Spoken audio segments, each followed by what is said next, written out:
इंसाफ मिला। शरीफ खानदान को अदालतों से कब कब कैसा कैसा रिलीफ मिला, आइए नाज़रीन इस तारीख पे और इन हकायक पे एक नजर डालते हैं।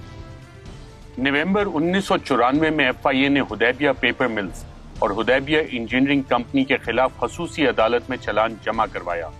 जिस पर नवाज शरीफ पर धोखाधड़ी और रकम खुर्द-बुर्द करने के इल्जाम थे। 1997 में नवाज शरीफ जब वजीर आजम बने